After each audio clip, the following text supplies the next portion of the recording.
Alright, so we're doing work to this corn head and combine. I got, that's nice, look at that. That's somebody else's stuff. Now it was in here. So while Grant is taking that apart, there's a tin shield on the inside there. What's this guy? That's just an inspection plate, I think. So if you take that inspection plate off right there, you might be able to see what's in there. I don't know if we can take it off and, well, whatever. Anyways, I'm checking the oil in these. There's a chain in here, a double chain that runs this whole entire header. Runs the whole head. Now there's 12 rows on this thing. And yeah, 12 rows on this thing. So I popped open this one here. No oil. I popped open this one here and there's no oil. So what I'm gonna do here is pretty simple. I'm gonna run oil from my pump there. It's gear oil, and I can see down in there that chain, that double chain that's in there, I don't know if you'll be able to see it. There's no oil in it. It is dry. It's dry. It's not supposed to be dry. It's supposed to run in oil. So these things, this is not a New Holland thing. This is an every manufacturer thing. John Deere case for sure, because this is the same as the case. If you don't have oil in that chain, you're looking for failure. You're going to have failure. So it's just better to take a look in your gearboxes than it is to replace that chain and sprockets. It's going to generate a lot of heat in there, and you're just going to have a hell of a mess. So I'm pumping oil with my pump. It's gear oil. I think it's 85 140, I think, or 90 140, something like that. And you just want to put it in so that when that oil reaches that hole there, that's enough oil. Now I got a sneaking feeling that possibly this plate, this round plate, has a leak in it. You can see on the bottom that there's some silicone there. I may pop that off of there and put some new sealant on it. As a matter of fact, I think I'm going to do that before I go any farther, because I didn't see that on here. It'll dry out, and then what do you got? You just got a mess, and we'll be able to look inside. So give me a second. Okay, so I got it off. Bolts are there. Take this little screwdriver here and just inspect what I've got in here. So, oh God. So here's what is here.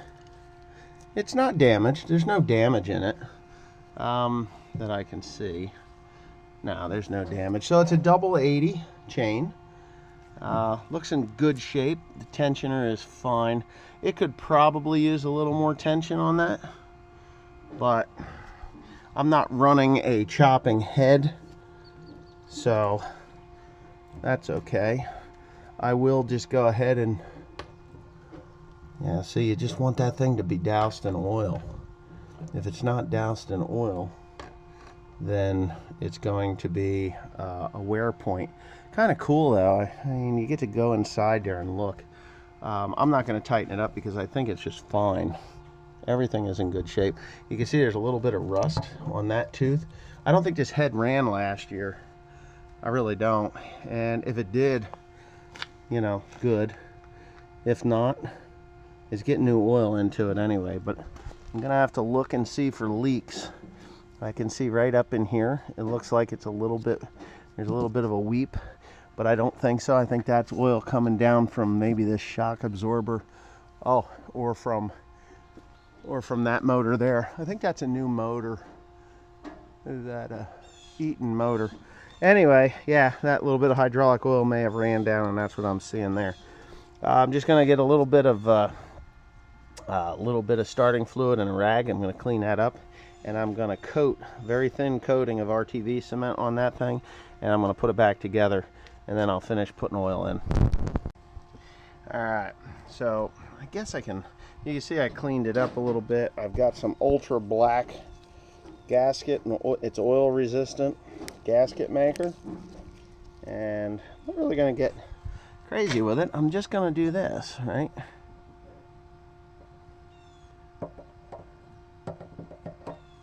And actually I'm just going to go around here and I'll take my finger and I'll run it around those holes possibly on this side. Not sure.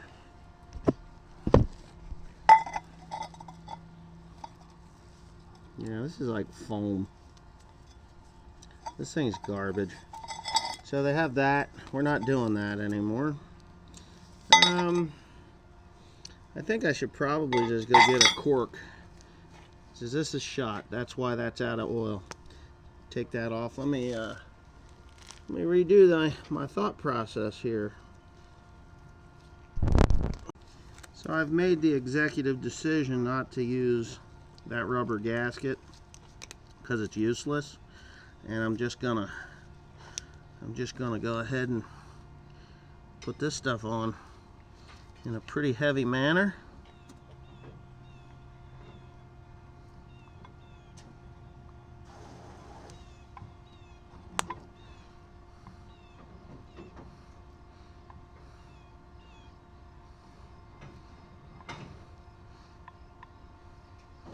This is how I did it when I had the 996. It was the same thing, only it was an oval door on that one, I believe. I keep a pretty good supply of this stuff. So as long as we're clean and oil free when we start this process, I don't see why it's going to be an issue to seal it up this way. Put my cap back on. And let me get you in the right spot. Ay, stuff. Oh my God.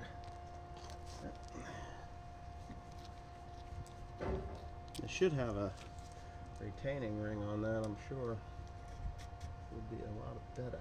A lot more better.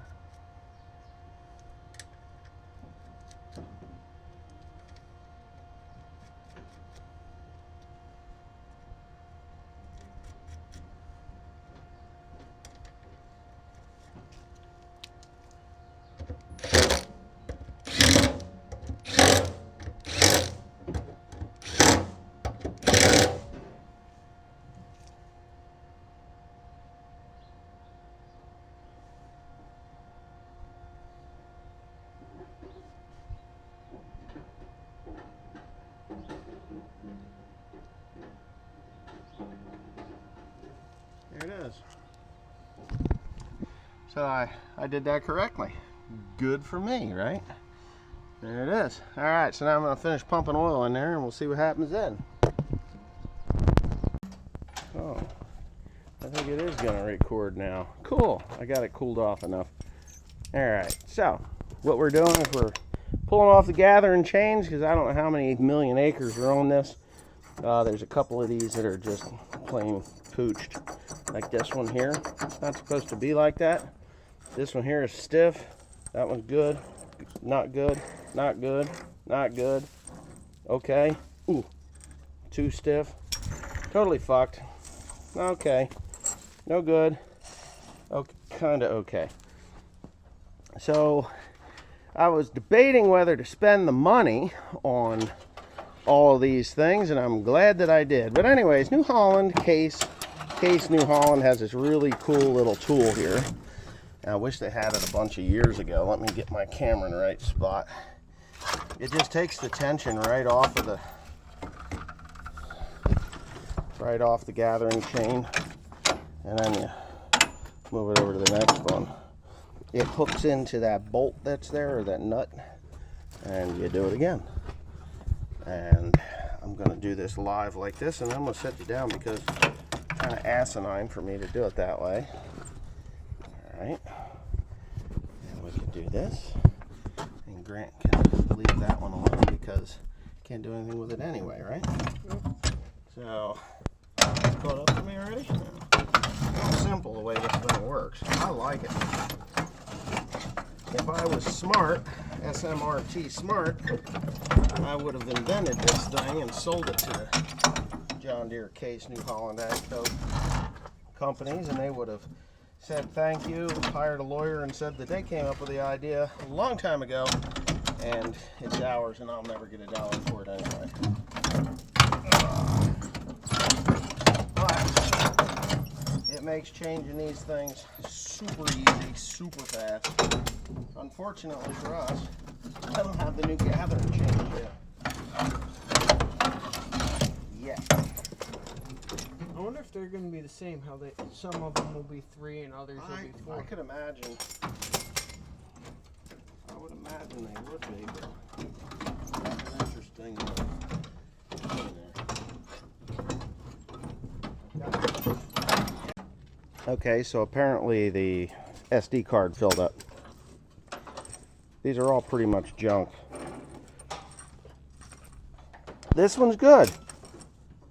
I hear, yeah, very little. Junk. I made the right decision by buying them.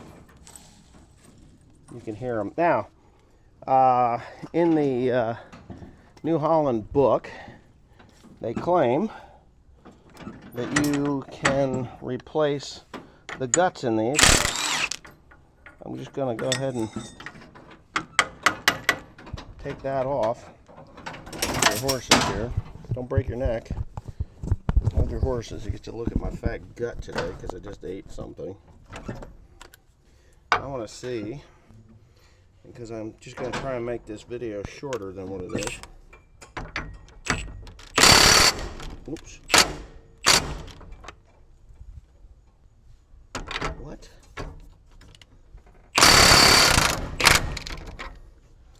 Well, ain't you some kind of horse shit?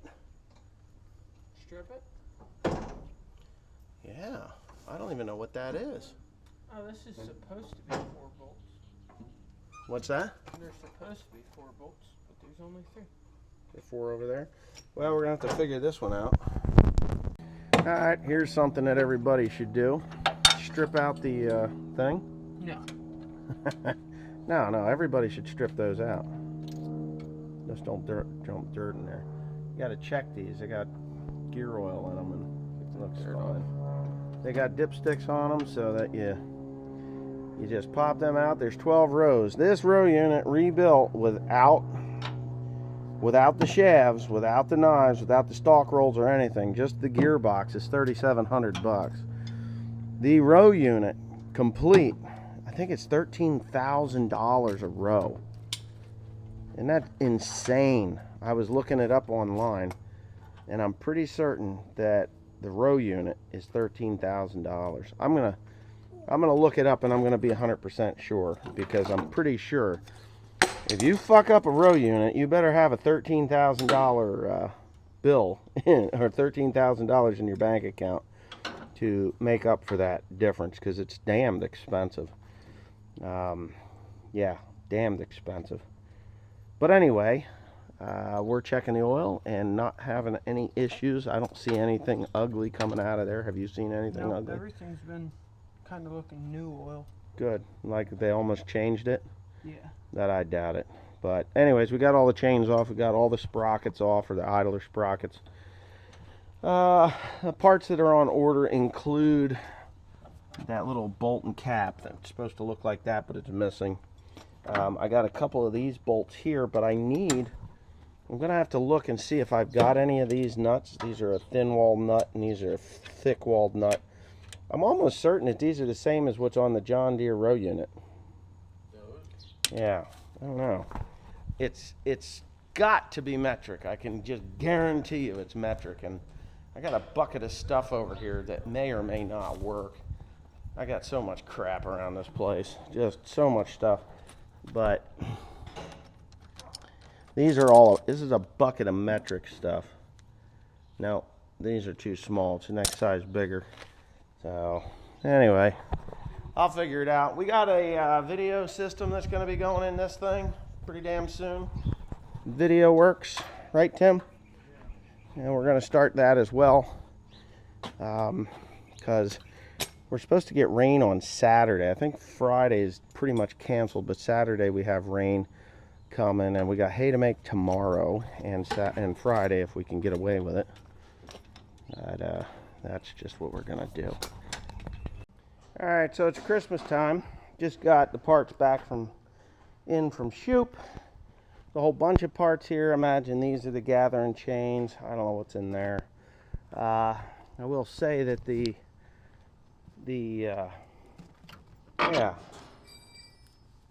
idler sprockets for the front of these are really nice, and they were cheaper than the pressed ones from New Holland. These are solid steel, and they just fit right on there. I'll put the bolts on, the nuts on it, and we'll call her a day. But yeah, pretty slick. I like those. They're better. Anyways, you buy them from Shoop's. They're half the price, or even more than half the price of New Holland. Pretty much the same. I think these gathering chains are made by Drives USA, and I'm pretty sure that's where they came from. And I've had good luck with Shoop gathering chains. I've used them on the 996, the 974. Yeah.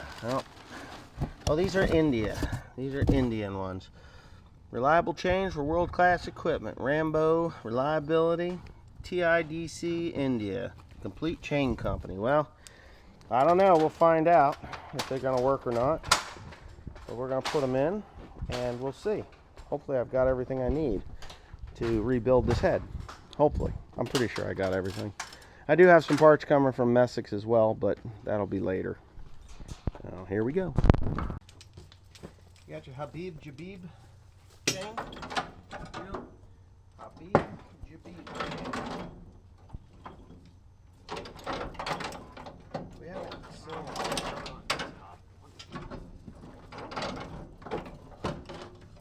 Yeah. It'll be somewhat easier.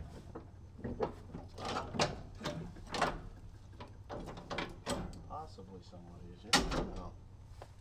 It's gonna suck no matter what. It'll definitely help.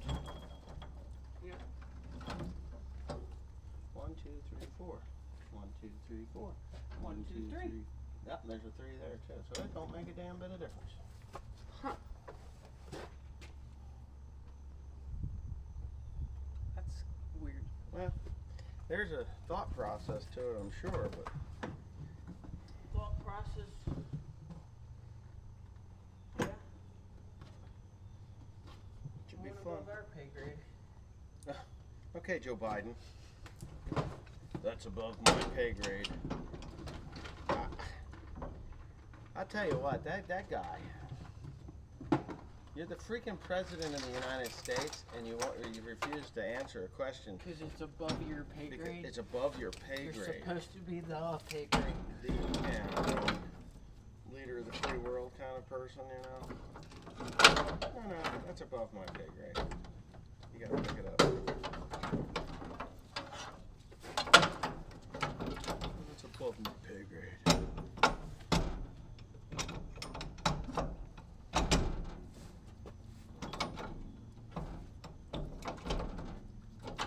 Fuck this thing.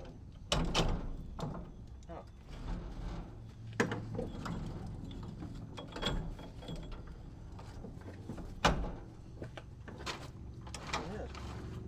Hey, you're backwards. Oh, shit. I'm sure somebody's yelling at this computer screen right now. You're putting it on backwards! You'll see it. Yeah.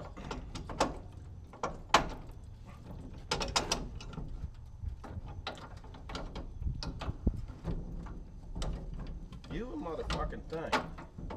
Pop it off the top. It obviously doesn't want to come off that way.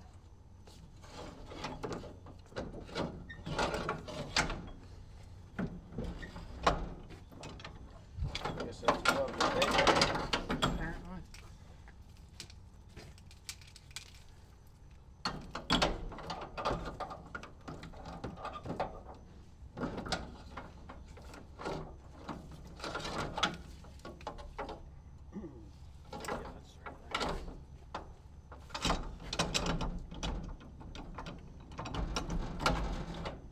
such a fucking asshole response.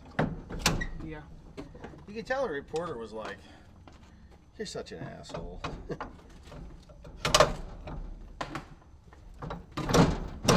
Well, anyone's saying it, it's an asshole response, but especially him. Yeah, right.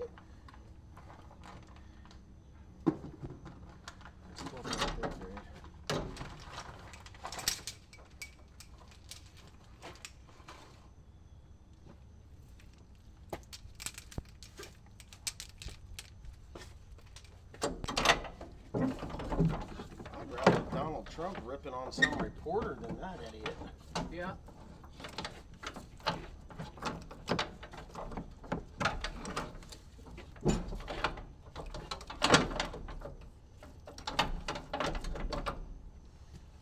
Get your finger yet? At least that was more entertaining.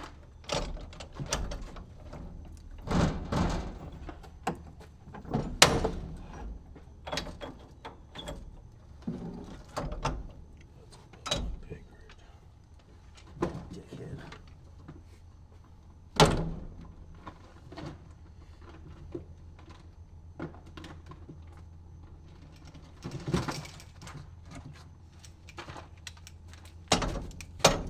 I should probably shut that camera off. Yeah, because did you... Where?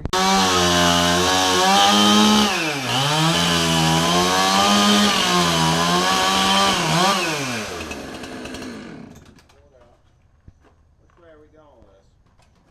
I'm gonna go that way. Go that way. No, that way. I'm going to push it. Well, don't hit the building because it'll have a... Go, Papa, go back there. Yep. It goes. See how strong that was? Broke. That's supposed to be a what? For what? That was what you call inexperience. And that's a failure. Starts doing stupid shit. What were they planning to do with that? Build a roof? Well, kind of. Okay, we need to take out the one on the other side too, Tim. Uh-oh. Want to take out this one, too? Nah, Hurry up, you know what? We may as well.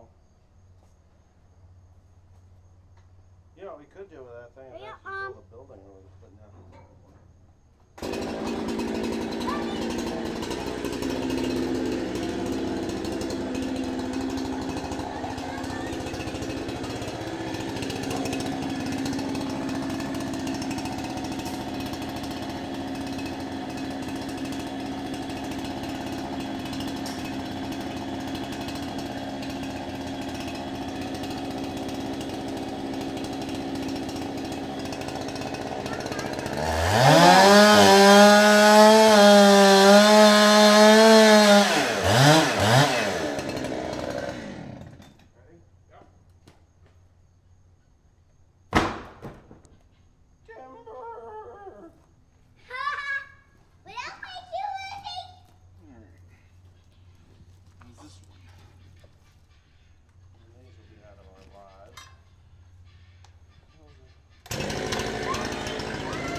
Over here, Will. It's going that way. Okay. I ain't liking the way I'm at here. I had to grab him and move. Gotcha. Grab that sucker. Okay, you can look, but you don't. No, I gotta hold it. Alright, coming at you.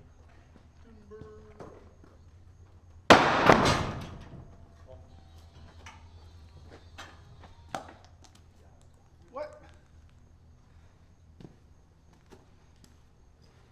Hercules.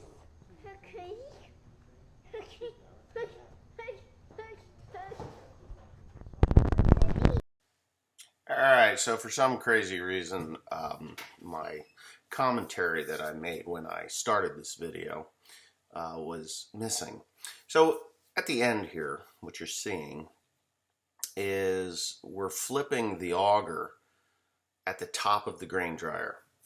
So I was going to turn the whole entire dryer I've got the wheels for it. Would have took a couple, 3 days to drop the dryer down, put the wheels off of it, ramp it out of there, turn it around, pull it up, move the propane lines. It's a liquid draw, so that thing is, there's a lot there. And the electric would have to be rerouted. It would have been a real pain in the ass. Plus, I would have a fan blaring in my ear. So the fine folks from Automatic Farm Systems out in Lebanon, Pennsylvania, I believe Myerstown or Lebanon, something like that. Those guys said, just flip the auger. You can flip the auger and just everything will turn the other direction and life will be good. So I was like, well, that seems like the easier option. So that's what we did. We unbolted everything. Didn't have to reroute any wiring because the wires for the fill auger and the leveling auger on the dryer are on the same circuit. They're the same size. You just needed to do what we're doing here, which is spinning this auger around. The fellows from Automatic Farm Systems says, you're going to have to get a crane or something in here to do that. And I'm like, yeah, hold my beer. So this is what we did. Yeah. Anyway, we did this, and it really didn't take all that much effort. It was just a matter of 40,000 little self-tapping screws that came out, which were all no good to put back in. So I sent Teresa for new ones, and sure as the Pope's Catholic, it worked out just fine. When we put it all back together again, hooked up the wiring, tidied it up nice, made it look semi-professional, and this is what we ended up with. It worked. It's going to work. So the reason we're doing this is because that white conical bin that is literally behind Teresa right now, that is now our new wet bin instead of a holding bin for dry grain to go out, or an overflow bin. When we filled up, we would just fill that thing up. It holds 2 tractor trailer loads of grain, and works out really good. So I figured, why in the heck am I leaving that bin empty most of the time? I'll just get the augers built to put wet grain into those augers and into the dryer, and then I'll be able to move that much faster instead of somebody standing at the dryer watching the grain come out of the wagon to go into the dryer. We can just pull up, start the tractor up, let that sucker just go, just let her rip potato chip. It'll fill the conical bin, and as we're filling the conical bin, dry grain will be coming out of the bottom of the dryer. We won't have to shut anything off because, when you get down to 18-20% moisture grain, it goes through that dryer at a phenomenal rate. And, sometimes you can't, you can't get that thing hooked back up again or, running again in time for it to shut the dryer off. It'll shut off if you lose pressure. So it's just a better system. While you're unloading, it's loading through the dryer up into the grain bin, and hopefully we have 2 to 3 trucks running constantly out of that bin, because I'm going to have a truck and a host of wagons and things running into it. So it's going to be a pretty phenomenally fast process to get this stuff through the dryer, into the bin, and out. And we have to drive 100 miles. So it's 200-mile round trip just to get rid of the grain. For those of you out in the Midwest where you complain about having to go 5 to 10 miles to get to an elevator, and it takes too long, too long to do that. Come out to New Jersey and farm where we do, and you'll find out that it's a whole lot more difficult. Small roads, scores of people, and just everything is so far away. We can't even go get parts that are within an hour. If we have a John Deere tractor goes down, it takes us 3 hours to get it, round trip to get it. So that's that stuff. But anyways, the whole point of this is to make it more efficient, in which we are doing. We will be doing the installation of these augers because they cannot get to us until November. Because out in the Lebanon area, there's a lot more farms and mills and things, and they're very backed up with their large customers, and some little peon like me with 2 augers to go in isn't worth really too much of their time. But anyways, I hope you enjoyed this video, and stay tuned because I have a lot more coming, and you're going to enjoy that as well. Thanks again.